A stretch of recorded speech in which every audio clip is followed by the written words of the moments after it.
Good morning, everyone. Welcome, and thank you for joining us today. My name is Jonathan Berkshire Miller, and I am Director and Senior Fellow of the Indo-Pacific Program at the Macdonald-Laurier Institute, based here in Ottawa.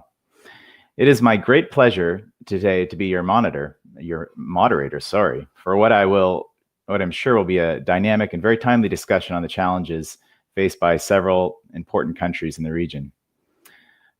Important countries and partners of Canada are facing challenges on economic security, supply chain resilience, and developing the necessary economic statecraft to mitigate these risks. First of all, of course, I'd like to thank all of our supporters, audience members, and guests for joining us today in this conversation. We have a great group of speakers here from Washington, D.C., Tokyo, and Kuala Lumpur. I think Akira and Juita, who are joining us from Asia, are taking this one on the chin and having the hard shift. I think it's almost midnight there in Tokyo. So thank you again for joining us. The COVID-19 pandemic crisis has provided, I think, a moment of clarity for many of us on the importance for greater cooperation between like-minded countries on these issues. Whether it is the challenges to critical health supplies, such as PPE during the pandemic, or the more long-term strategic challenges of supply chains involving technology and critical infrastructure. This is an important and timely topic for Canada as we rethink national security. So with that, let me briefly introduce today's participants. So as I mentioned, first of all, we have from Tokyo, Akira Igata, who's a good friend. And Akira has many different roles, but his principal role right now is he's currently executive director and visiting professor at the Center for Rulemaking Strategies at Tama University in Tokyo. In addition to this, he's also a senior adjunct fellow at the Pacific Forum, a US-based think tank based in Hawaii. And he also advises the Japanese government, bureaucracy, and private sector in various capacities. And I should note that Akira has developed himself as one of the primary economic security experts in Tokyo. So it's a real pleasure to have you today, Akira. Secondly, we have Dr. Mohamad, who is a fellow in economics and trade and regional integration for ISIS Malaysia. Previously, she worked at the Asia desk in the OECD in Paris and has completed her studies in Tokyo in Japan. So it's a pleasure to have you as well, Juita. And finally, last but not least, we have Ainikki Riikonen joining us from Washington, D.C. So she is a researcher for the Technology and National Security Program at the Center for New American Security in Washington. And her research focuses on emerging technologies, particularly focused on artificial intelligence and information systems in the context of international competition. Before Ainikki had worked with the U.S. Department of Defense and has been published widely in a range of different outlets, including the Wall Street Journal. So we have a real fantastic cast today, and I'm really excited to kind of get started. Let's, with that being said, let's kick things off with a discussion beginning with Akira, as he is calling in from the farthest away, just before midnight. So Akira, if you don't mind kicking off the discussion and giving us a little bit of a perspective from Tokyo on how Japan views these issues and what role Japan is forming on developing its own economic security policies. Thanks, Jonathan, for inviting me, and thank you to everyone here for taking the time to join our discussion today.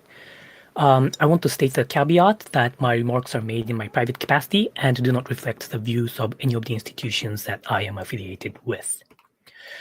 So Japan has been shifting its policies to deal with new challenges in the area of economic security in the last 2 years. I would argue that this general shift predates COVID-19, but this pandemic has certainly played a part in accelerating certain trends in economic security policy, especially on supply chain diversification.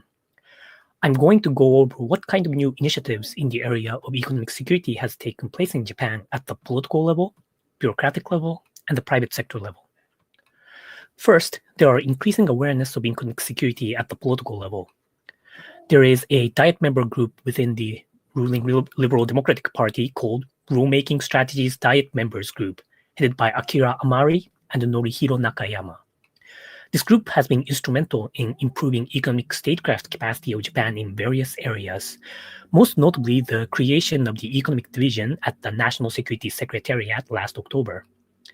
There are also other economic statecraft-related policies currently under discussion in this Diet group, such as improving the intelligence gathering capacity of Japan, mainly in the area of economic security.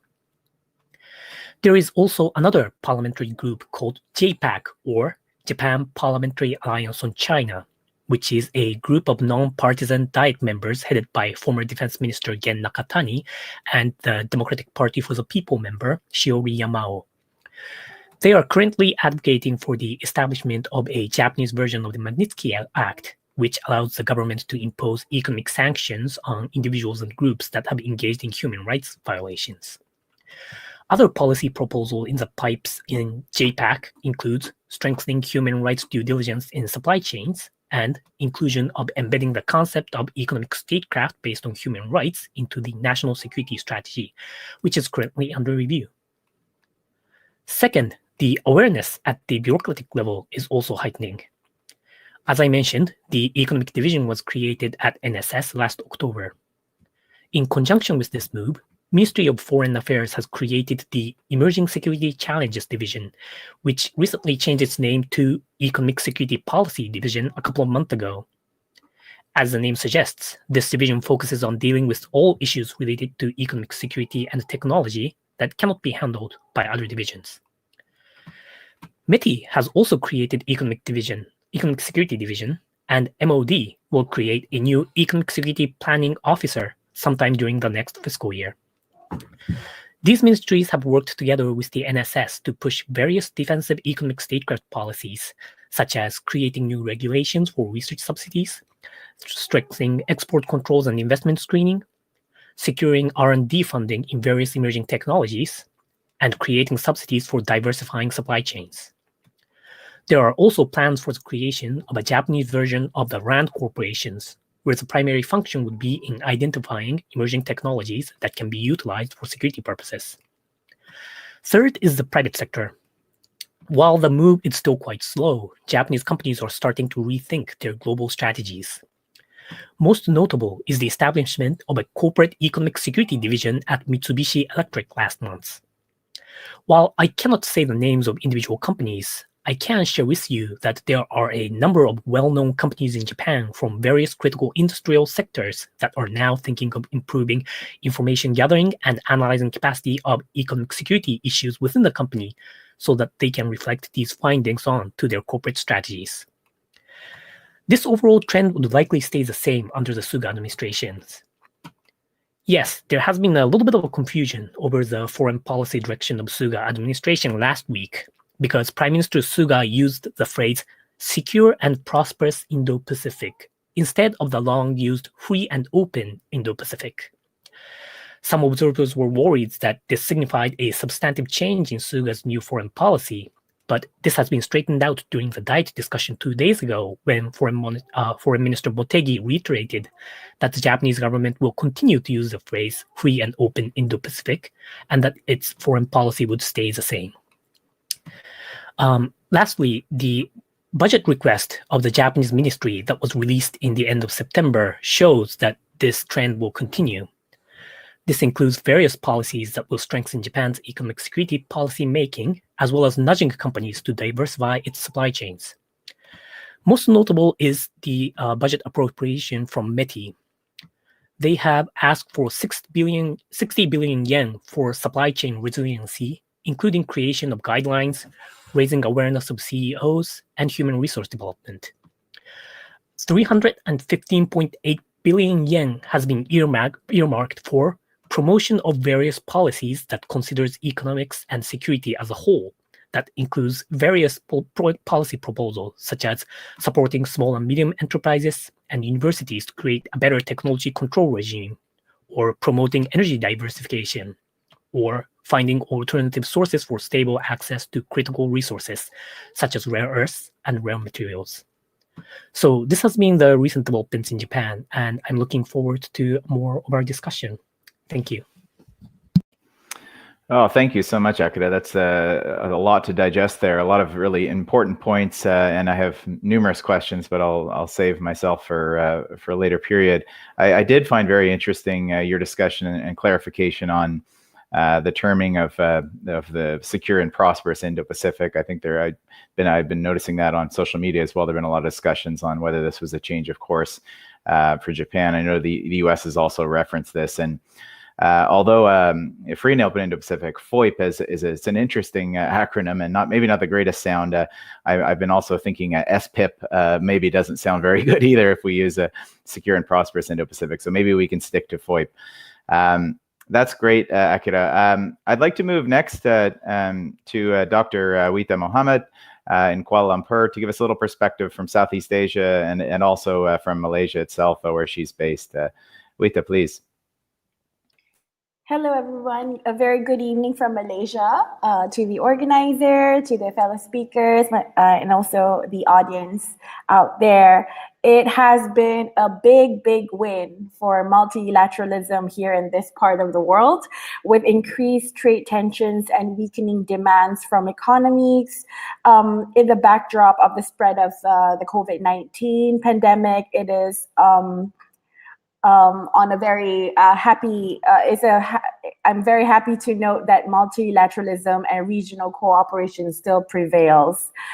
As we all might be aware of, last Sunday, the Regional Comprehensive Economic Partnership, FTA, was signed finally after 8 years of negotiation, with 28 rounds of negotiation among 15 member countries, with India out for this moment.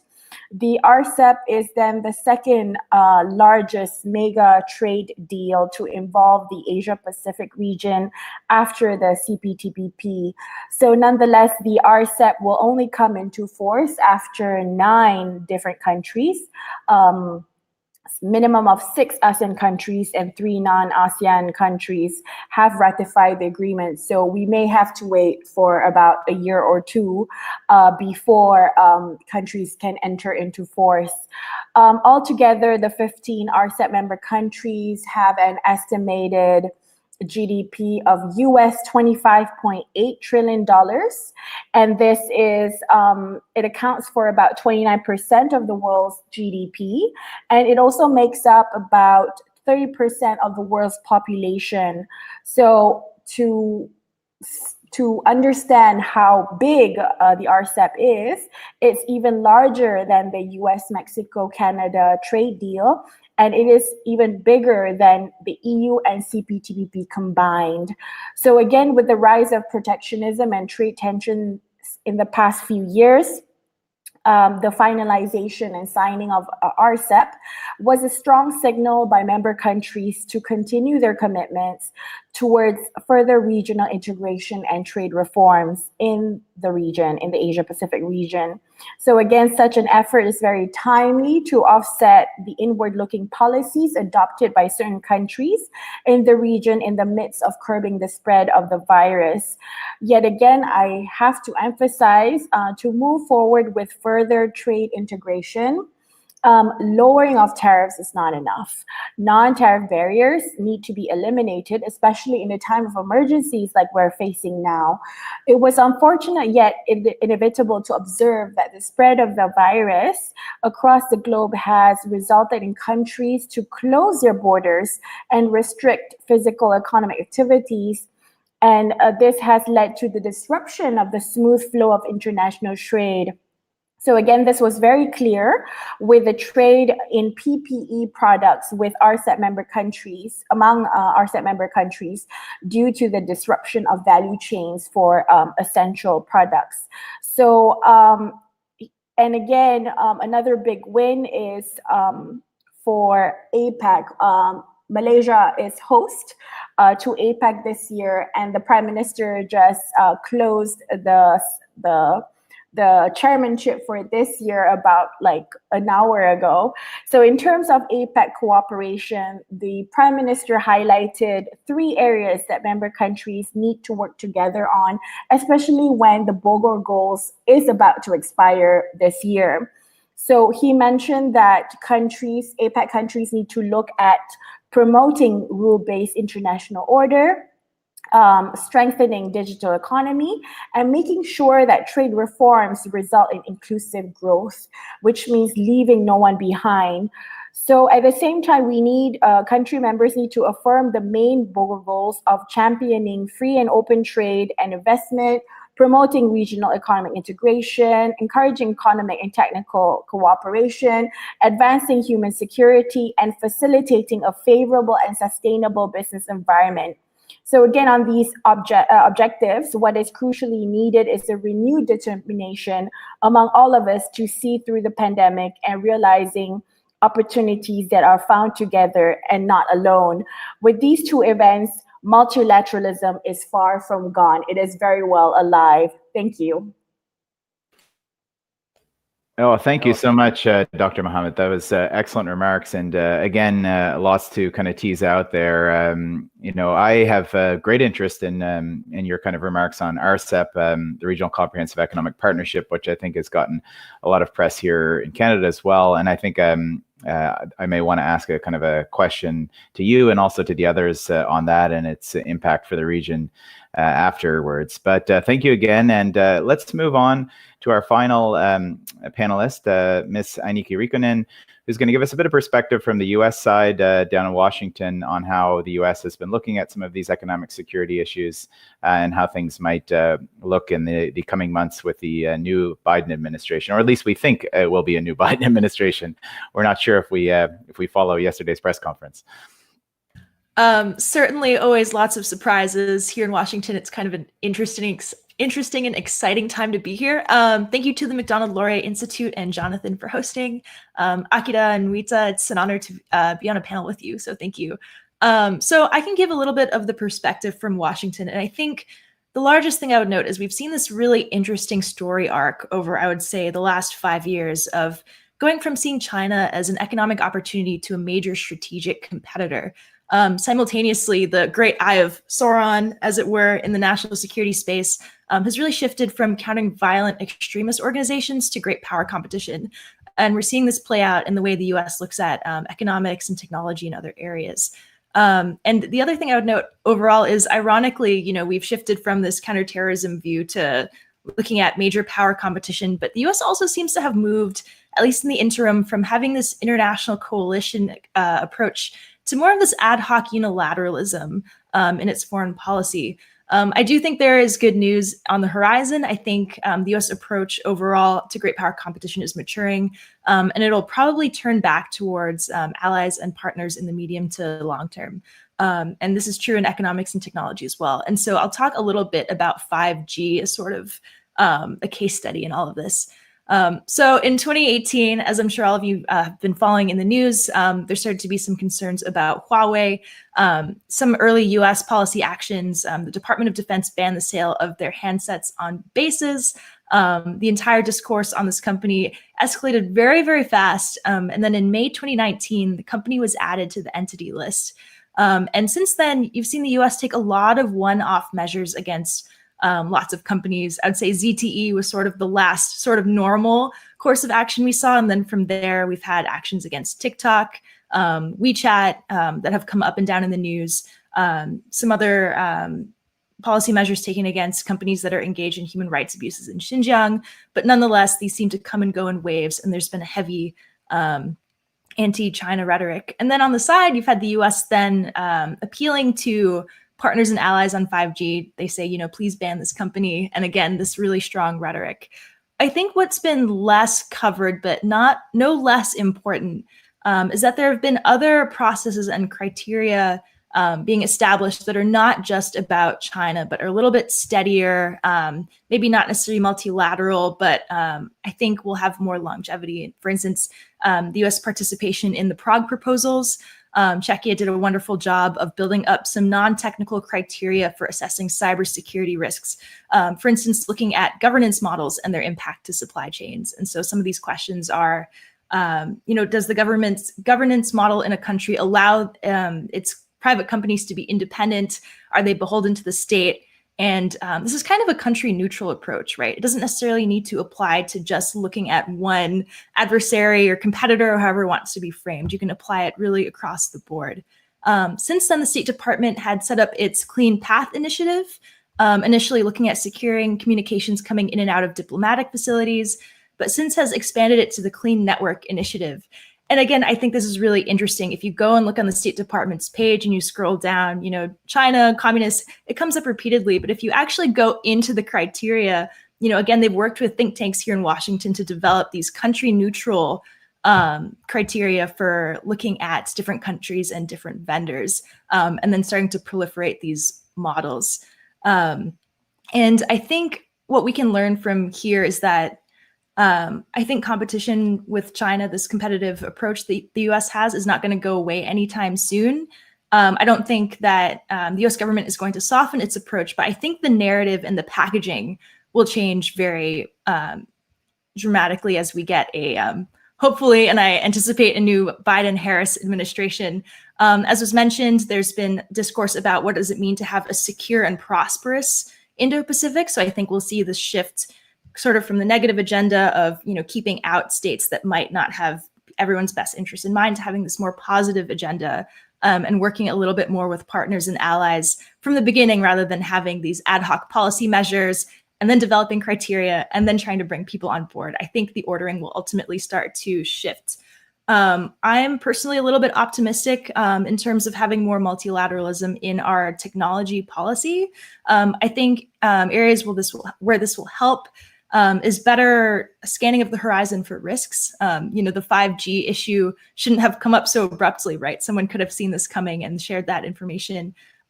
Innovative best practices. For instance, again, Czech Republic on non-technical measures for looking at cybersecurity.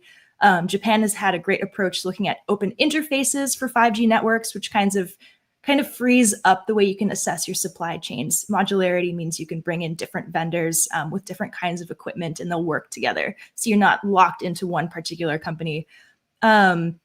And then there's been some interesting discussions as well of not necessarily repatriating supply chains for semiconductors, but looking for where we can move them to countries that might be a little bit more reliable. And so I think there's some interesting opportunities there, especially in Southeast Asia for those.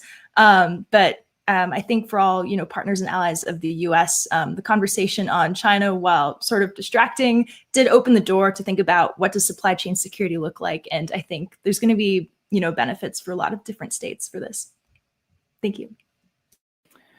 Thank you so much, Ainikki. Fascinating remarks. And I think, if I gather correctly from what you were saying, and I think this kind of jives with a lot of what I've been hearing, is that there's going to be a lot of structural continuity as far as the way that the United States approaches Asia with the new Biden administration, and even on these issues. But I think the tone and rhetoric is likely to change. So I think that that's an important kind of point to reference, is that I think it's not going to be a wholesale change on a lot of these issues, but I think it's going to be more something that from the window dressing, or from the way that the United States engages, which is a significant in itself.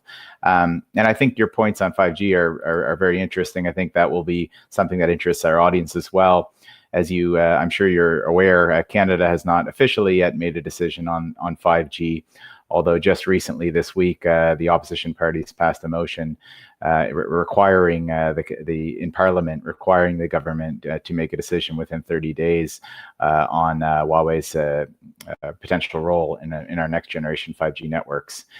So very interesting discussion. And I noticed as well when I was scanning some of the press in Japan that yesterday, one of the large Japanese telecom companies, noted that it's going to be heavily involved in 6G already.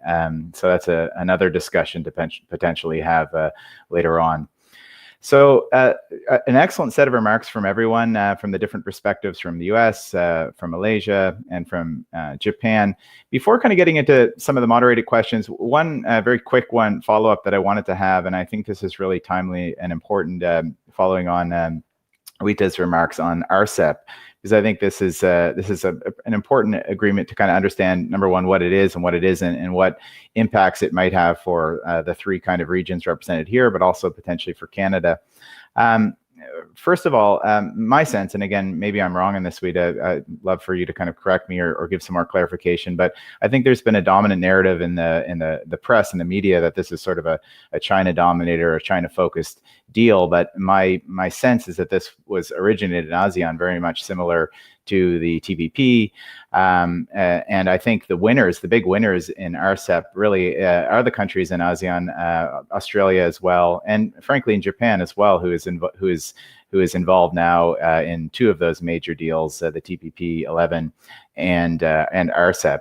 But I wonder what that does for supply chains in the region and the interconnection with China. So one of the sort of important takeaways I saw from RCEP was not just the wins for ASEAN and Japan, but this really is the first sort of mini FTA, I guess you could say, between the Northeast Asian countries, between China, Japan, and South Korea, which I believe are simultaneously negotiating their own trilateral FTA.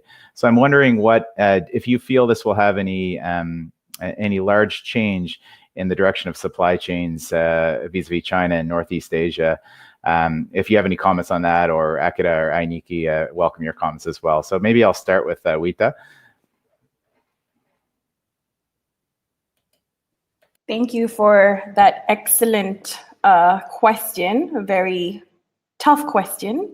But yes, contrary to the speculation of ASEAN centrality being eroded by the presence of China, RCEP is actually expected to further strengthen the fourth pillar of the ASEAN economic community.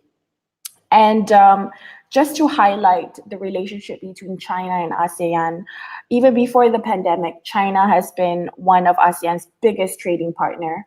So ASEAN and China have had strong trade relations in the past decade due to the establishment of the China-ASEAN Free Trade Agreement. So it is through this platform that trade liberalization was implemented and investments flourished between China and ASEAN. And this again strengthened economic and trade cooperation, which led to the strengthening of the global value chain and regional value chains in the region. So just to highlight this year's total trade between China and ASEAN, it actually increased by about 4% compared to the same period last year. And what is more fascinating is that the amount of increase can be calculated as almost 15% of China's total trade. So in terms of investments, FDI outflow from China into ASEAN has actually grew by 53%. And this is mostly for the Belt and Road Initiative projects. So in the next few years, RCEP will be entered into force. So again, it is projected in ASEAN that trade will continue to increase in the medium term. And as the RCEP serves as an upgrade to the existing FTA, which then only included areas of trading goods, trading services, and investments. So now with further cooperation in the new areas, so RCEP also covers dispute settlement mechanism, and also a chapter on digitalization and technology. So with further cooperation in new areas, such as, again, the intellectual property and e-commerce, regional and global value chains in the region can be repaired and bolstered and strengthened. That's great. Thanks so much. And just very quick comments from Ainikki and Akira, if you have them. One very quick thought I have, and Ainikki, I'd like your comment. It's a bit of a tough question, so I'm sorry for being unfair about it. But with RCEP, I think, as was referenced, the U.S. is now out of two of these significant multilateral trading blocks in Asia. Obviously, the TPP, which the Trump administration quickly withdrew from. as it took office in 2016. Do you think RCEP now being signed, it's not in force yet, but do you think this sort of puts a driver towards the US of rethinking its potential partnership within the TPP-11, the CPTPP? Or do you think this is kind of a ship that's already sailed and the risk is too great for the Biden administration? I mean, I think it's a great, tough question, and certainly one that the transition team's probably thinking about very closely. I mean, I think it's been challenging because the U.S. has sort of taken this our way of the highway approach that, in my way, is totally unsustainable. But I think too much of a 180 might also be challenging in its own right. More from the European side, I've definitely heard sort of some stresses about what does it mean to increase interdependence with the United States if we're going to be, turning left and right on a dime. And so I guess I would suggest, I hope that the transition team and then the incoming administration maybe takes a little bit more of an incremental approach to rebuilding that trust and then thinking about how do we engage with, a variety of stakeholders in the economic space. Yeah, I think it's a good point. I think even important to contextualize, even back in 2016, this was a contentious deal, even if Hillary Clinton and a Democratic administration would be elected. So I think it's not going to be easy. Akira, did you have any quick thoughts, how this may impact Japan, this new deal? Obviously, Japan is involved in so much of the trade architecture already in the region, but interested in your quick thoughts. Sure. What I'm personally interested in seeing is how RCEP impacts the decision of Japanese companies, which is starting to think about how to diversify some of their production from China to other countries. I do consulting for some Japanese companies, and the question I get asked most often is they now have a production capacity in China, but they're thinking of diversifying it a little bit. And they ask me, where should we go? Of course, the usual suspects have been, is it India or is it Southeast Asia? If it's Southeast Asia, then where is it? Is it going to be Vietnam, Indonesia, Philippines? But the thing is that India dropped out from RCEP. So I'm really interested in seeing how this may affect the Japanese companies from not choosing India and choosing Southeast Asia instead. Thanks. Yeah, it's a good point. I mean, in addition to the U.S. not being involved in both of these deals, India obviously is a key economy that also is not involved. That's a great discussion. We could come back to it, but I'd like to move on to another question here that I have, and I'll start with Ainikki on this one. Obviously, in January, as we've talked about, we'll see a new administration in Washington. We expect as Joe Biden takes over as president. What impact do you think this will have on the U.S. approach? I think you touched on this a little bit, but to economic security and technology-based concerns, specifically regarding China. And do you think that the Biden administration will prioritize additional new resources? Will trim back some of the resources that have been put on this? Will there be special envoys? How do you expect the U.S. is going to kind of approach this issue? I guess, number one, more broadly, whether it's kind of announcing an economic security czar or whether that's zeroing in this more on the U.S.-China relationship itself. I think we'll definitely see this be a priority area, and I think we'll see more resources and more attention given to this. I mean, I think, as I mentioned, I don't think we're going to see the new administration throwing out the baby with the bathwater, so to speak. And so figuring out how to build on some of the ongoing measures already taken and then loop in allies and partners more. Out in this particular White House right now, we just saw them release a national strategy for critical and emerging technologies, which is interesting. It's got these protect and promote pillars, which are for now very internally facing. They're thinking about how to boost the U.S. technology innovation base and then also protect it from, IP theft and some of these other things going on. But I think they'll probably start with this and then expand it and then bring in allies and partners. I think, as you mentioned, or as has been mentioned, there's these concepts like the D10 or the Tech 10 or other kinds of coalition-based approaches to either, sharing human talent, whether that's moving supply chains out of risky states to less risky states.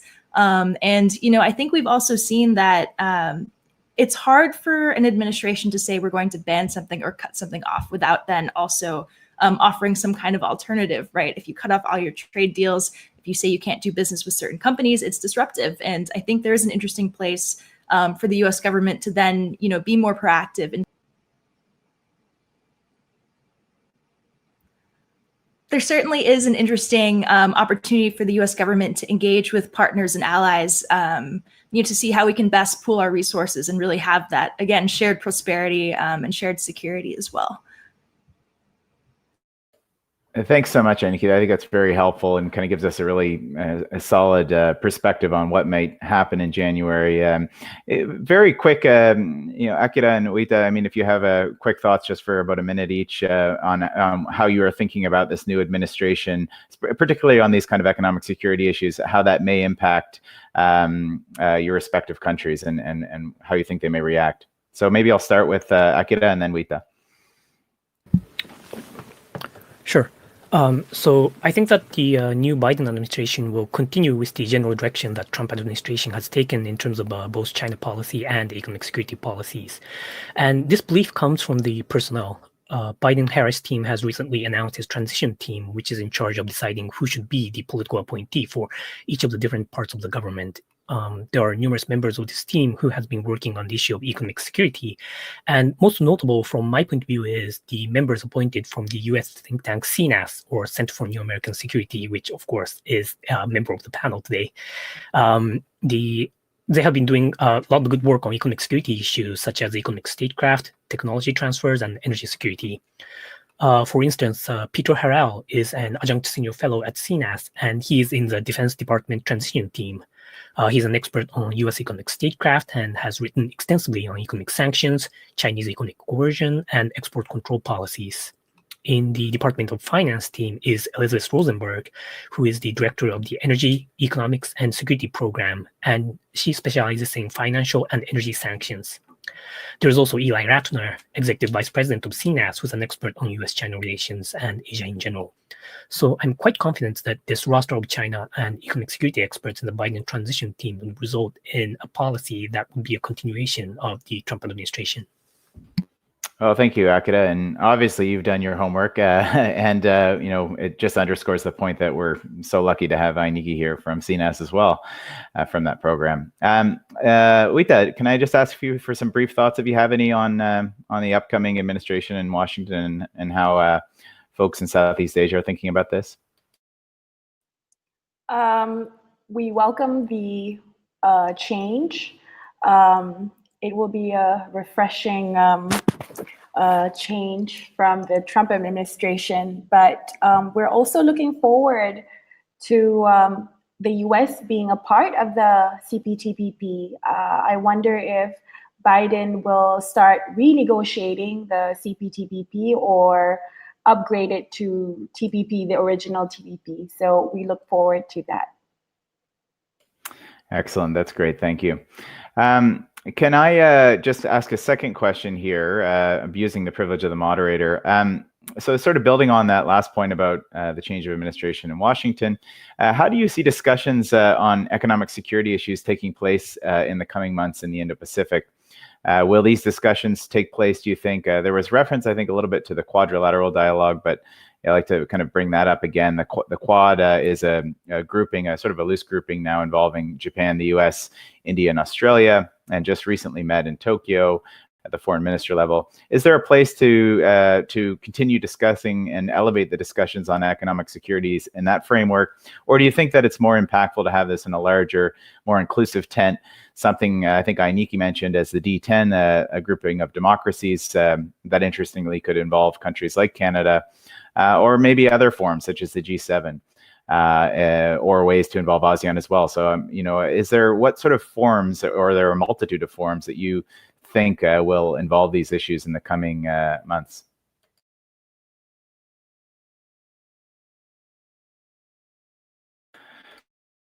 Sorry about that. I forgot to assign that. I'm a bad teacher. So maybe I will start with Juita on this one. That's another tough question.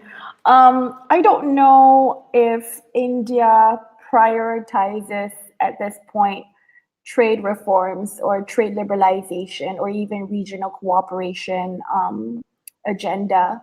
So India has been at the negotiation table with RCEP from the very beginning, and they decided to pull out earlier this year. And a couple of years ago, India showed interest in joining the APEC, but then it wasn't interested, or it was unable to do reforms in their own domestic area. So again, I would question India's interest at this point for further regional cooperation, may it be in the Quad, may it be in RCEP, or in APEC. That's perfect. Ainikki, can I ask you next for some comments? Sure. I think it will be super broad. And I think part of this is because here in Washington, you're definitely seeing the shift from thinking about national security as kind of a narrower set of things to really looping in technology policy and economic policy as well. And so I think naturally then it rises in terms of priorities. And if I might comment too, I can't comment specifically on personalities in the transition, but I would note that in terms of policy towards China, towards security, towards economics, I think there is a lot of bipartisan consensus that the US needs to play a little bit more of that active role and work with other countries. And so I think that lends sort of solidness to the continuity that might carry over into the next administration. That's excellent. Thank you very much. And Akira, if you can close this one off. Sure. So you mentioned various multilateral fora, and I think there is a part to be played in each of the existing framework for strengthening economic security. In addition to the ones you mentioned, President-elect Biden has recently announced that he will host a global summit for democracy during the first year of his presidency. And of course, the details of what this would look like is still unknown. They may raise some economic security issues here in terms of perhaps creating a group of democracies that cooperate on fostering technological innovation. On the other hand, we may be too early to engage in substantive discussion in a multilateral fora for these kind of economic security discussions, because this is still a relatively new field with numerous countries updating their policies, such as export control, investment screening, visa restrictions, supply chain diversification, and so on. So I think it would be best for countries to begin the discussion on a bilateral basis first on areas where each country is comfortable in cooperating. And once we have a critical mass of countries cooperating in various areas, then we bring it to the multilateral fora. Thank you so much, Akira. I think I would agree with you on a lot of those points. Okay, so one last question, and then we're going to move to the audience questions. We have a lot of audience members who are very interested in this topic and have provided some questions in advance and currently as well. So the last question, and again, we've touched on this, I think, through some of your presentations and through some of the last two questions, but I'd like your very quick comment on Canada, in addition to a lot of the countries that you're based in, has been susceptible to some of the risks on supply chains. I think the pandemic has sort of accelerated that. We're also thinking about this issue, but I think some of the thinking is a bit more nascent as compared to, especially, I think, Akira, you were referencing all the moves that Japan has done, especially in the last year or two on this. I think it's something that we could learn a lot from. What role do you see Canada playing with this, and, especially in concert with other democracies? I think we highlighted a few of the potential forums, the G7 and D10, but do you think Canada can play an important role in these sort of groupings? So let me start first with Akira, actually, and then I'll move on.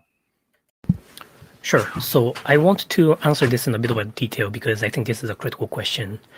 So once again, the recent focus on economic security and supply chain diversification, in my view, predates COVID-19. And really, at least from the Japanese perspective, the big elephant in the room, or rather the big panda in the room, is, of course, China.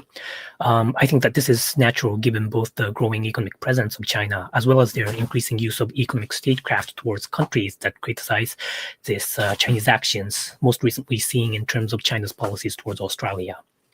Now, recently, a study on strategic dependence was conducted by IPAC, or Interparliamentary Alliance on China. IPAC is a newly established organization, an international cross-party group of legislators from 19 different democratic parliaments who are working towards reform on how democratic countries should approach China. Japan is part of it, United States is part of it, and of course, Canada is part of it. And IPAC has been engaging in research on how each of the IPAC member states and other key countries are strategically dependent on China. in defining strategic dependence, they used the index created by the Henry Jackson Society, which looks at the level of reliance on imports from China that gives China the ability to significantly impact the overall domestic availability of that imported good. The logic here, of course, is that China can influence those countries with higher strategic dependence. And preliminary findings from this research shows that Australia has the highest number of strategically dependent goods from China, with 761. Japan is second with 712, US has 558, and Canada is a bit lower with 477. It's also interesting to note that many of the European countries have much lower dependence, such as France, which has only 78 strategically dependent goods from China, and Netherlands with an even lower number of 35. Now, as you mentioned, COVID-19 has really taught us that having a high strategic dependency on a single country is never a good idea, regardless of the type of its political regime. But I think that it becomes even more of a potential risk if this particular country is known for weaponizing these dependencies as economic statecraft. So Canada, as a democratic country, should cooperate with other democratic countries as well in order to reduce the strategic dependency from certain countries, from a single country, and in this case, China. And I don't think that this is an endeavor that any single country can work on, or just enough for 2 or 3 countries to work on, but this must be a collective effort. Thank you, Akira. And again, thank you for doing the homework. I think that's really helpful for a lot of our viewers. And even though it's based in Canada, who I'm sure wouldn't be aware of some of those numbers, which were really helpful and informative for the debate. Juita, can I call on you next to just provide a little bit of comment on how you think Canada might be able to play into some of this growing architecture and multilateral discussions on this topic? So Canada is already in CPTPP, and Malaysia always looks towards Canada's experience in this sense. Canada is very much interested in having trade relations with ASEAN, but recently I found out, I just observed that the Canadian International Trade Tribunal has slapped anti-dumping countervailing duties on imports for hot-rolled deformed steel concrete, and one of the offending countries was China. So again, I'm not so sure how Canada might want to maneuver in ASEAN, given ASEAN is a very close trade partner with China, and that the regional value chain is very much linked between ASEAN and China in this region. Thank you. Thanks very much, Juita. Ainikki, if I can have some comments for you on that, and then we'll move on to the audience questions. Sure. So I think one of the interesting things about supply chain vulnerabilities is, now with the pandemic, we're sort of looking in the rear view mirror and saying, okay, here are all the things that we've missed. But I think, especially in the technology space, Canada can play a really interesting role in looking further ahead. And I would definitely point to Canada's role as a major AI hub, and particularly as the US has sort of tightened immigration and, the availability of foreign students to come here. People are going to our friendly neighbor to the north. And so I would say that could play an interesting role in the way that technology standards are put in place. And then, looking what that means for non-software based technologies. And so, for example, in semiconductors, you're now seeing chips that are designed really for AI purposes. And so I think as Canada plows ahead with its AI research and perhaps, looking at the hardware component as well, making sure that standards are in place and then sourcing things in a way that is productive in the long term. I would also stress that supply chains do work both ways as well. In the US, we've had a mixed record, I think, in terms of things that we export and contributing to human rights abuses. For instance, looking at gene sequencing equipment that was sold to Chinese security services in Xinjiang. And so I think, Canada as a partner can also play a strong voice in terms of building the norms about, looking far ahead and making sure that supply chains for emerging technologies are secure coming in. And then also really looking at how we can secure supply chains against contributing to human rights abuses in other states. That's excellent. Thank you so much. This is a really rich discussion. I think we touched on a lot of important topics in the discussion and also in your presentations. I'd like to give a chance now for the audience to kind of ask a few questions. And we've had several eager participants who've already kind of sent their questions in advance, in addition to some that we've been receiving through the live stream. So let me start with the first sort of question that I think touches closely on some of the issues that we talked about in our moderated discussion. And I think this is really important for Canada. But also, I think as we look at different kind of multilateral constructs, I think this is important for your regions too. So Wayne Gudbranson has asked, what do you think about multilateral relationships such as the Five Eyes as a new paradigm in solidifying more positive or more reliable supply chains? And I would make a little addition to this as well, is that do we need to start kind of rethinking the construct of the Five Eyes, especially in particular on this issue? So I'm not necessarily advocating for a 6 eye, 7 eye, 8 eye, 9 eye club, but on this particular issue, is it more important that the Five Eyes sort of adapts itself so that it can work more with democracies and like-minded partners such as Japan, potentially such as India, South Korea, and maybe partners in Southeast Asia as well on this issue? So and maybe if I can start with Akira on this. Akira, do you have any thoughts on this? Sure. So my concern is that if you start from Five Eyes, which is of course a great, 5 countries, but then that excludes many countries like Japan, South Korea, Germany, and any other country that's very important for supply chains. I think that the closest concept that has already been put on the table somewhat is the what the US has proposed a couple of months ago, which talks about the, I think the name is the Global Trusted Network, GTN. And I think this was an initiative that grew out into the Clean Network initiative that Ainikki touched upon earlier a little bit. This concept basically talks about how these countries, which can be trusted with certain standards, will cooperate in order to create a trusted network so that we can have a secure supply chain on IT products or high-tech products. And I think this is it's good that we have a new framework instead of using existing ones like G7 or Five Eyes, because we're not excluding certain countries, of course, by having these kind of initiative like Global Trusted Network, but we are setting standards to make sure that unless you abide by certain rules, you cannot enter. And by that might help change the behavior of certain countries.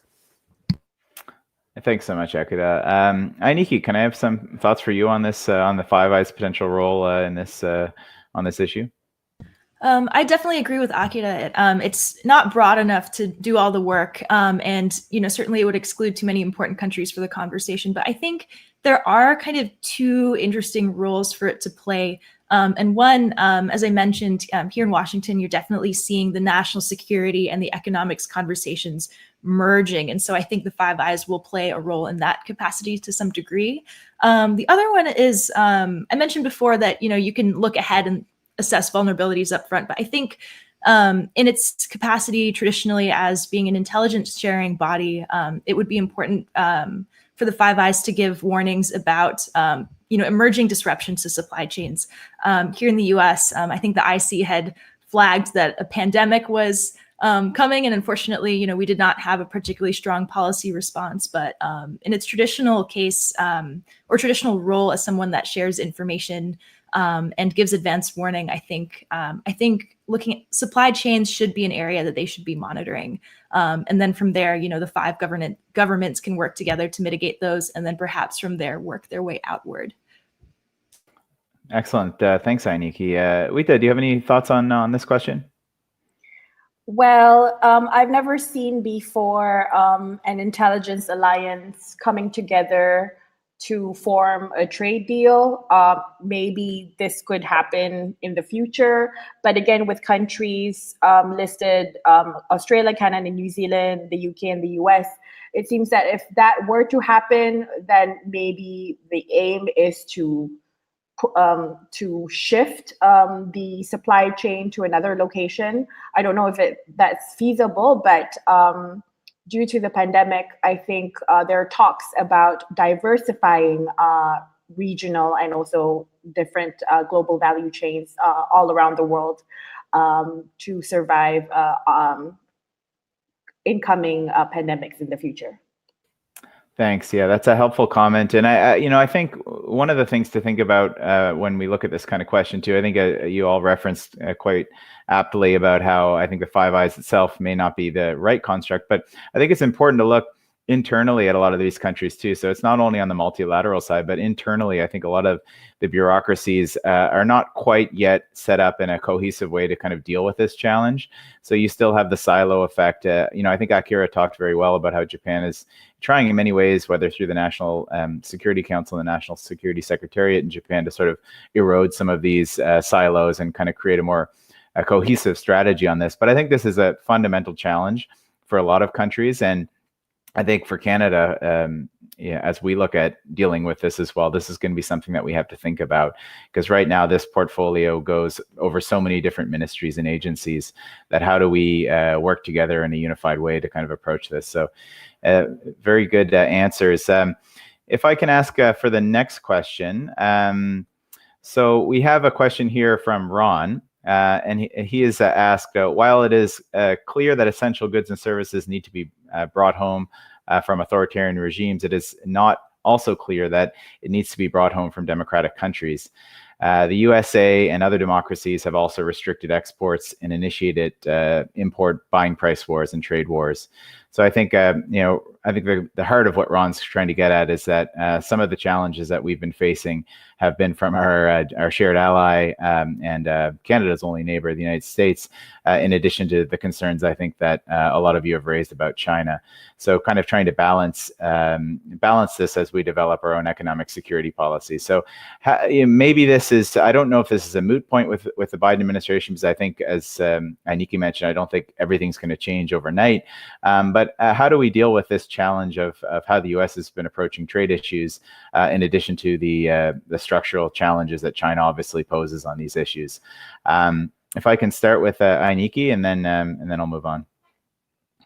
I agree. It's been a little bit of a mess. I don't think anyone really needed a war on milk, so to speak. And so I think, as I mentioned, an incremental approach, right? How do you go back to basics? How do you rebuild trust with our allies and partners and our important neighbors too? And I have my fingers crossed that things will level out. I think there is some recognition that we do need a little bit more of a multilateral approach, a little bit of a steadier hand in terms of getting, like-minded countries really grouped together, just to build critical mass. And I think go back to the way we've had friendly relations, obviously very long-standing. And so I agree. I hope it's a moot point. But as I said, things have been very exciting here. So we'll see.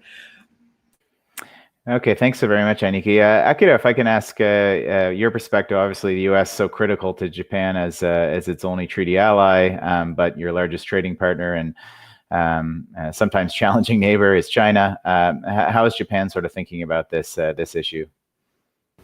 So once again, this is my personal opinion, and it's not what other experts in Japan may think, because there's, interestingly, many Japanese experts on foreign policy are a little bit skeptical about the democratic administration in the US, not just now, but historically speaking, for some reason, and I still have a hard time understanding myself, but many Japanese experts think that the Republicans are more easier to work with for Japan than the democratic administration.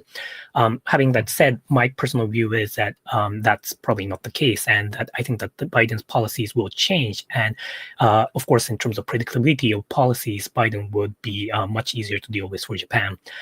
However, what I am worried about a little bit, even under the Biden administration, is the fact that he will probably focus on domestic policy first. You look at his transition website, and I think he has about 4 core policy areas that he said he's going to work on for day one, and it was all basically domestic politics. It was about working on COVID-19. It was on working on I guess climate change, which is not necessarily domestic, but it's still not the core issues that Japan is interested in terms of priorities. So given that Biden will likely focus on domestic policies for the first at least a year or so, it would be interesting to see how Biden's trade policies would change, or what kind of trade policies he would try and push after everything has settled down domestically. Thanks, Akira. Yeah, I think he's going to have a large stack of papers on his desk from day one, and which papers he signs and which initiatives he pushes forward. I think it's still up in the air, so it's an important point. Juita, can I ask your thoughts quickly on this? Obviously, Southeast Asian countries, Malaysia included, are on the front lines of dealing with both the U.S. and China on these issues too. What's your thoughts on this? Well, under the Biden administration, we look forward to the U.S. entering the CPTPP. And as you know, for now, Malaysia has signed but hasn't ratified. And I think 3 other countries have not ratified the agreement just yet. So again, with the U.S. Possibly in the original TPP would entice my country and also the other countries to be a part of a bigger trading bloc. And for a small open economy like Malaysia, bigger is better. That's great. Thanks very much. So just another question here that sort of follows a little bit in the line of this, but is a bit more focused on China in particular. We had a participant, Hugh Nicholson, who's asked about the impact, and I'm going to kind of amend this question a little bit. He's talking about the amendment of the crackdown on democracy in Hong Kong, and maybe I'll add to that some of the challenges, the detainment of the Uyghurs in Xinjiang and other elements that have posed challenges to democracies as they deal with China. I think many of them have called China out for this. We've talked about the RCEP earlier, how many members, including Japan and ASEAN countries, have signed on to this. How do you find China's, number one, their growing regional assertiveness in areas such as the South China Sea, the East China Sea, but also some of the domestic issues here, Xinjiang, Hong Kong, in addition to some of the pressure on Taiwan? How do you find that will impact the trade supply chains in the region? Do you think this is something that countries are hoping to ignore, pull the bed sheets over? It seems to me that it's kind of impossible to do that at this point. But I'm wondering from each of your sides how this will kind of affect the implementation of some of these agreements. So it's great to have a trade agreement with China, but if you have all of these pressures at the same time, will that result in sort of throttling some of that trade? So maybe I'll start with Juita, if you don't mind, and then I'll move on. So again, in the region, most of the ASEAN member countries are either in RCEP or in CPTPP. And when I mentioned before, like for small open economies like Malaysia and ASEAN itself, having a bigger market access to a country like the US is very, very attractive. So again, we look forward to the trade tensions between China and the US to slowly melt away, and hopefully, I don't know, maybe China can be a part of CPTPP and the US can be a part of RCEP in the future. Thanks so much, Juita. Ainikki, can I have some of your thoughts on this particular issue? I tend to be a little bit of a pessimist in terms of assessing states' attitudes about human rights and democracy within China. I think any states that were going to have a response, we probably would have seen it already. I mean, in Xinjiang's crackdown has been going on for a very long time. Hong Kong over the past, I think, couple of years already. I have no sense of time during the pandemic, but in any case, I think we would have seen something already. In terms of the US, I mean, I think it does put more pressure on the US to stay its course in terms of carrying out a harder line against China. Because it's interesting, like during the Trump administration, obviously this trade war, which has been kind of wild. But then, you know, I think on the liberal democratic side, you've often seen more of this appeal to sort of values-based propositions. And so I think because there have already been controls put on companies in Xinjiang, on officials in Hong Kong already, I think some of those are actually likely to carry through. I think it'll be hard for a Biden administration to about face on democracy and human rights in China. and Hong Kong, which is, in my strong opinion, not particularly China. Yeah, thank you so much, Ainikki. That's really helpful. Akira, do you have any thoughts on this question? Sure. So in terms of the broad challenge that China is posing to stable supply chains, of course, supply chains can be disrupted for many reasons. For natural reasons, natural disasters like earthquakes or tsunamis are one category. And of course, as we have learned, pandemic is another big one that we need to think about. But I think that China now has a clear track record of leveraging the dependence of other countries on China, including supply chains, to pursue their own geopolitical agenda. So this non-natural, man-made supply chain disruption risks can be decreased by diversifying away from countries that intentionally uses economic dependence for geopolitical reasons. And if the business starts to move away from these certain countries that leverages these dependencies, then it may help in changing the behavior of that country. And I hope that happens. Excellent. That sounds great. Just a quick follow-up for myself on this. The thing that kind of highlighted in my mind the most, this was the Japan example, but also interested because I'm sure those in ASEAN and the US are also having this discussion. But I think Ainikki might have mentioned in her remarks the idea of onshoring back, or the idea of providing incentives for the private sector to move some of those supply chains either back to domestically or to different partners through diversifying. I know Japan under the Abe administration had made an initiative on this, multiple billions of dollars that they provided in incentives for businesses to move back from China to Japan. I believe that this was still a very tiny fraction of that trade, so we shouldn't overemphasize this. But Akira, if you can kind of update us on this, what the sentiment of the private sector has been on this this move, whether this was something more cosmetic in Japan, or whether there's a real push to kind of diversify and move away from supply chains based in China. And also similarly in the US and ASEAN, has there been any sort of deliberate moves, whether it's at the government level or private sector led, to start seriously rethinking about moving some of those supply chains? So let me start with Akira. Sure. So in terms of the subsidy, of course, it has been very cosmetic because the subsidy, the amount has been very limited. I don't have the exact numbers at the moment, but I believe that the US gave a similar subsidy for the semiconductor industry. And this subsidy that the US gave for reshoring the semiconductor industry back from China to the US was about 10 times more than what the Japanese government offered to all Japanese companies and all Japanese industries in diversifying away from certain countries. So the actual amount of the subsidy itself was small. However, as I mentioned briefly in my remark, the private sector, many businesses in Japan are now starting to think seriously about moving away from China, diversifying their supply chain away from China because of the recent export control laws that they have revised, because of them raising the military-civil fusion from just a tactic to a strategic level, because of the national intelligence law that they have passed last, I believe, 2 or 3 years ago. And in addition to all of these new risks posed by the changing regulatory environment in China, the Japanese companies are also starting to worry about other things like economics.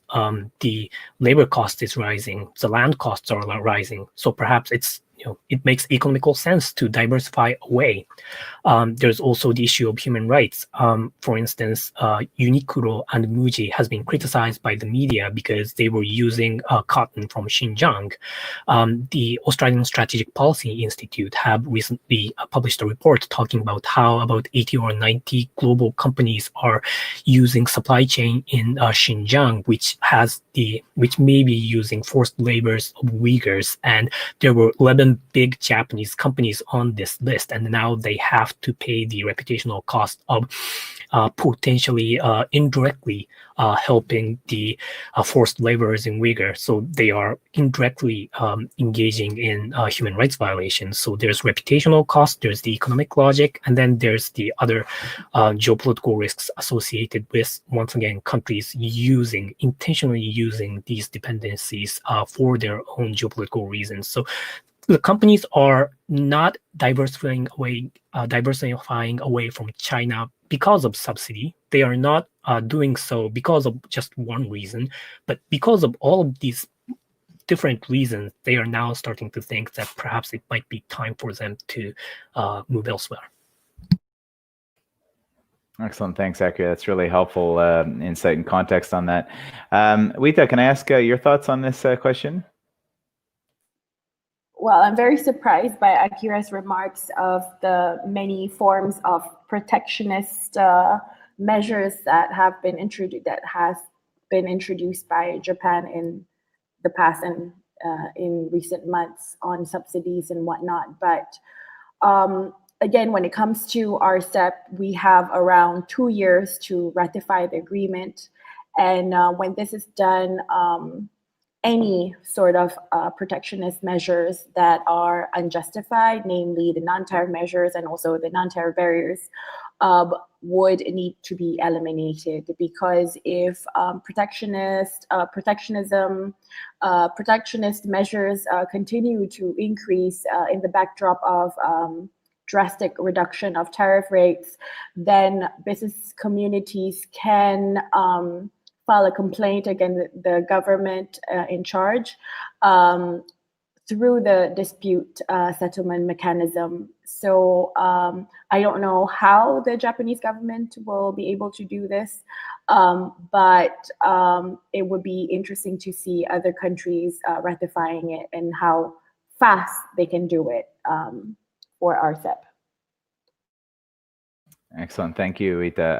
Ainikki, do you have any thoughts on this this question? So I think some of it depends on like the type of supply chain. There might be different kinds of solutions, each with their own pros and cons. Semiconductor supply chains are challenging because of fabrication facility costs. I think the TSMC plant going into Arizona is like $3.5 billion. And so the US can't afford to just buy everything back, right? It's how can we, efficiently spread these out across less risky countries. But one interesting approach, I think, is about actually just using technology innovation itself to reduce reliance on certain types of technologies or materials or, proprietary goods. And so in the 5G space, one trend we're seeing is more public support towards open interfaces. And so there's this idea that, if you can have a 5G network that's basically made of Lego blocks, interchangeable parts that are standardized, and so maybe different companies can make them, they all plug in together, is that, then you don't have to rely on a single company here or there. If you have to pivot, it's easier to do so. And so again, looking ahead and putting those standards in place so that you have a little bit more flexibility. I think in commodities, there's a little bit of a challenge. Again, as Akira mentioned, cotton.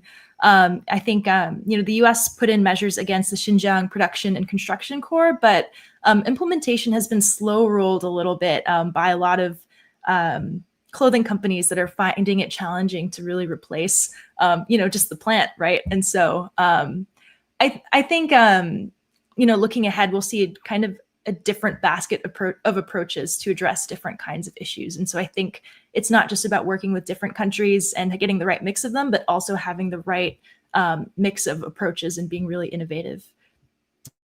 Yeah, I think it's all of your comments are really well taken, and I think it's important to note that you can't just switch off the light switch on and off on this. I mean, I think diversification takes time, and if I think even of Japan's case, much of this diversification was happening even before the recent uptick in tensions between China and Japan. 2010, 11, 12 over their dispute in the East China Sea, there was a push to diversify, whether it's in ASEAN or India or other places. So this does take time, and I think it's a complicated issue. The next question, so we'll probably have time for about 2 more questions before we conclude. This one is a very timely sort of question and focuses a little bit on health security. So with the pandemic, obviously this is very important, but how do countries such as those that are represented today work in tandem with pharmaceutical companies in the private sector to ensure that we have secure supplies of medicines, vaccines, therapeutics? I think this is doubly important now as we've seen some positive news finally. I think 2020 hasn't been the greatest year for a lot of us, unfortunately, with the pandemic, and we haven't had much good news.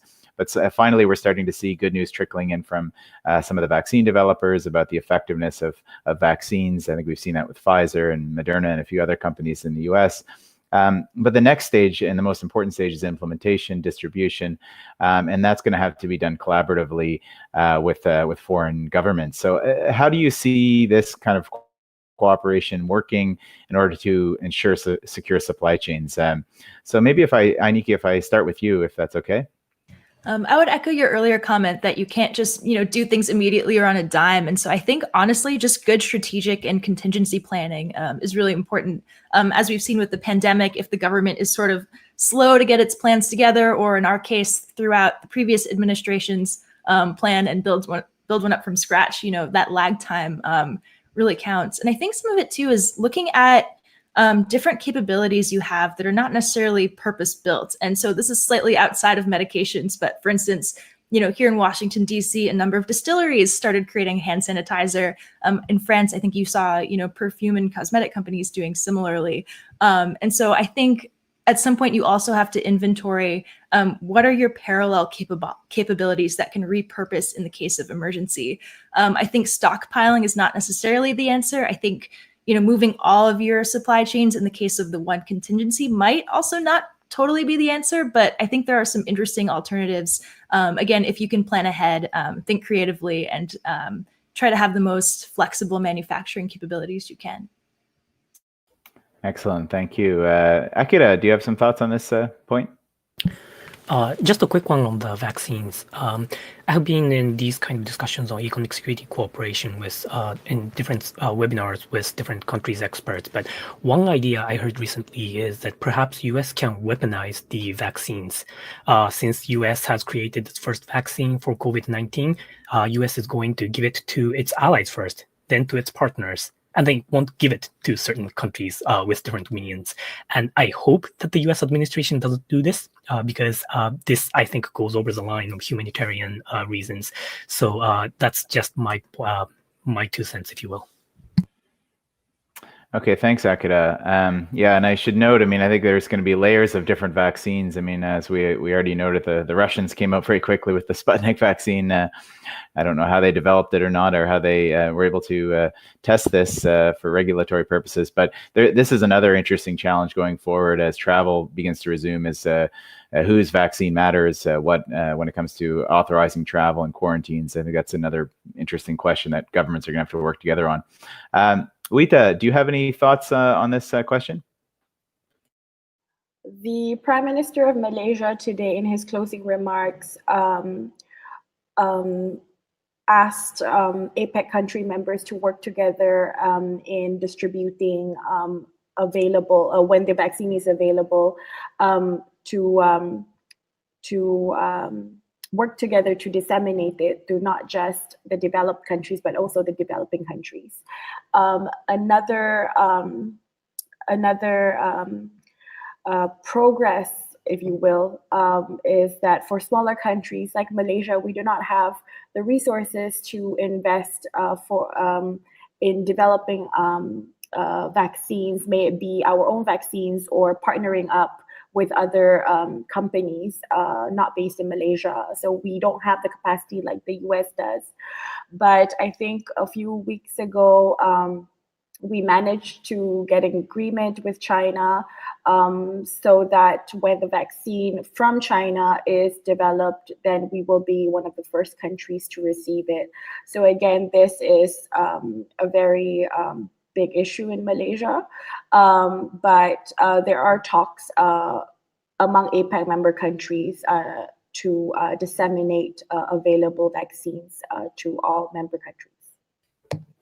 Thank you. That's it's very helpful. So just one final question before we conclude. And I think this is kind of an important one on the digital side that, again, many of you touched on this. And I think this kind of also goes to the heart of a lot of the discussions we've been talking about economic security and the risk mitigation. In particular on the issue of 5G, which is something that the Canadians are struggling with right now. As I mentioned before, the Canadian opposition passed a motion forcing the government to make a decision on this within the next 30 days. I think a lot of what we've talked about today has focused on this risk mitigation, the planning, whether it's bureaucratically, how to deal with economic security risks, including things such as 5G. But it seems that there's less thinking on innovation. and less thinking on a sort of future-oriented strategy. And I think this is sort of what I hinted at when I talked to Akira about NTT in Japan thinking about 6G, and I'm sure there's others in the US and Europe who are thinking about beyond 5G or should be thinking about beyond 5G. So how do economies here kind of focus on both, basically, and is there capacity to really look at that innovation side in addition to the risk mitigation side? Because I think it would be a mistake, as much as it's important to develop our capabilities to mitigate some of these risks, economic security risks. I think it would be a mistake to miss the boat on the innovation side. So if I can just kind of get your final thoughts on that, maybe I'll start with Ainikki, if you don't mind. I think the government has a really important role to play in terms of providing R&D funding and then also directing it. And so to mitigate supply chain risks, like you can build the I guess there are a couple of approaches, right? You can build the technology and you can own it, or you can build technology such that you're not reliant on others and having those common standards. So I think that's one thing. And I think also horizon scanning is really important. As we're seeing during the pandemic, I think biotech is coming a little bit into the forefront as well. And maybe there's opportunities when thinking about, the difference between the physical and the digital is breaking down. We're talking about gene sequencing, gene editing, using AI tools to do this. And so trying to figure out what is the most flexible tool set that you can have? What are the measures that you use for sharing this knowledge or the techniques, or particular specific technologies and solutions with like-minded states to perhaps ramp up emergency capability to reproduce, whether that's like messenger RNA based vaccines or other things. I think innovation should have basically maximum flexibility, and I think governments have an important role to play in driving that and also making sure it's shared with the right folks.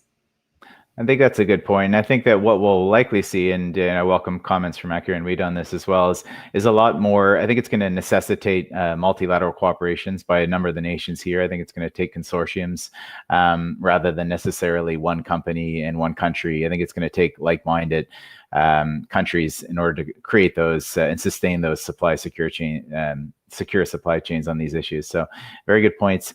Juita, if I can ask you your comment on this question.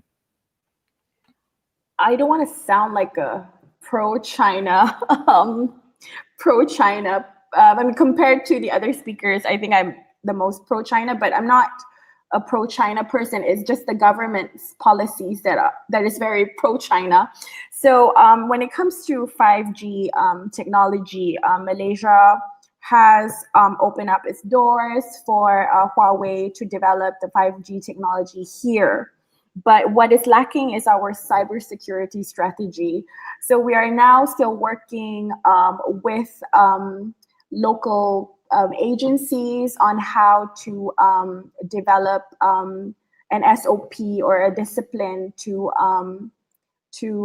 strengthen our cybersecurity. For now, the cybersecurity strategy was just published or launched a few months ago. So hopefully we can get that in time, in parallel to the development of our 5G or other technology and innovation. Excellent. Thanks so much, Juita. Ainikki, if you have any thoughts, or sorry, you already answered. Akira, final thoughts, please. Sure. So on innovation, as I mentioned, the Japanese government has been working to protect intellectual property theft through strengthening visa restrictions or export control or investment screening or through strengthening cybersecurity. But these policies only matter if there's something to protect. So innovation is, of course, critical. And Japan has had a strategy called Integrated Innovation Strategy, which has 4 pillars of knowing what kind of critical technologies exist in Japan, nurturing these technologies, protecting these technologies, and then actually implementing these technologies. And while this strategy does exist, I think we have had a trouble, or we are still on the very beginning in terms of actually trying to nurture these emerging technologies and implementing them. So, of course, I'm not an expert on all of the different kind of critical technologies that exist out there. But for instance, I know that Canada is very good with AI. So why don't we try to have some kind of a bilateral agreement between Japan and Canada so that companies working on AI could try and cooperate in order to come up with new innovation on biosecurity, biotechnology, for instance. Israel is very advanced, so why not Japan-Israel biotechnology cooperation? Why don't we push that cooperation? And I think it's possible to identify each country and look at what their strengths are, and then try to connect those countries so that we have a bunch of minilateral countries working on certain advanced countries in order to foster innovation. Well, thanks so much, Akira, and to everyone for their comments. I think this, as mentioned at the onset, I think COVID-19 and the pandemic has sort of been the wake-up call for a lot of us on the importance of reducing the vulnerabilities in supply chains. But these challenges have had pre-existed the pandemic, and I think that as a lot of the panelists have discussed today, there's a number of different complexities in the Indo-Pacific region. And I should mention, today's focus obviously is on this Indo-Pacific region because of the participants we have, but by no means are these challenges restricted or exclusive to partners in Asia. This is something that our European friends and others have to deal with, have to manage, and have to find opportunities with as well. So I'd like to thank everyone, especially our panelists, for coming. Akira and Juita, you have been real troopers. I think it's past midnight there in both of your capitals, so I really appreciate you taking the time to join us. And Ainikki, of course, from Washington, D.C. I think it's been a really great discussion. And thank you to the audience for tuning in, and look forward to having you for the next conference. Thank you, everyone. Thank you so much. Thank you.